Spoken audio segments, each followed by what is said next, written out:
लोग प्रश्न करते रहते हैं कि हमारे भजन में मन नहीं लगता।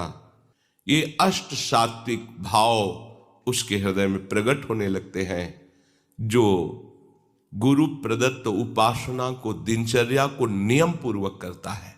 आपकी 5 शक्तियां उसी समय चली जाती हैं,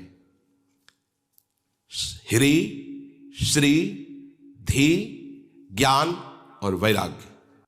पागलों की तरह जो सामने आया बस उसी में राग कर बैठे, ये उपासक का लक्षण है। ऐसे को किसी में भी अनुराग नहीं होता, ये केवल अपनी वासनाओं का पोषण करते, चाहे जिस भेष में हो। जो गुरुजनों ने नियम दिया है, नियम पालन करना ही सबसे बड़ी तपस्या है।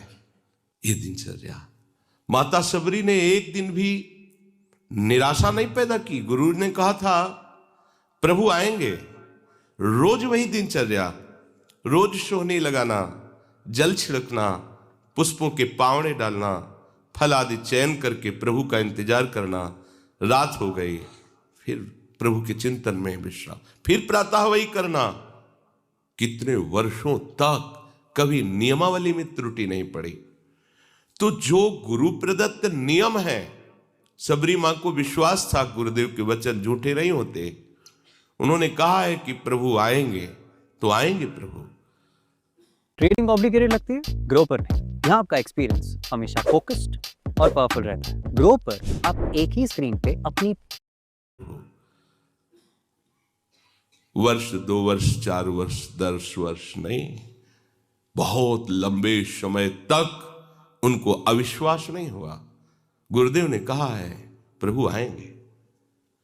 गुरुदेव ने जो हमें नियम दिया है, या हमने गुरुदेव के लिए जो नियम धारण किया है, वो ऐसे फिसड्डी नियम नहीं होने चाहिए। वर्षा हुई तो हम गायब, सर्दी हुई तो गायब, अनुकूल समय है तो हम आकर के हाजिरी बजा रहे। नहीं, हमारी यही साधना है, जो नियम है उसमें हम, यदि हमारे में चैतन्यता है, चलने की सामर्थ्य है, तो हम उपस्थित होंगे निश्चित। जब हम चल ही नहीं सकते तो बात अलग की।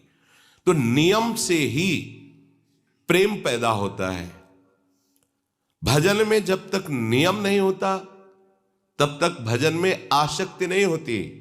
लोग प्रश्न करते रहते हैं कि हमारे भजन में मन नहीं लगता। आप नियम से भजन करें। दिनचर्या आपकी टाइम से होनी चाहिए। जिस टाइम जो दिनचर्या, उसी में आप देखो, उसमें आसक्ति हो जाएगी। और आसक्ति हो जाना ही भागवतिक दिनचर्या में भाव का प्रादुर्भाव करना है। भाव जागृत हो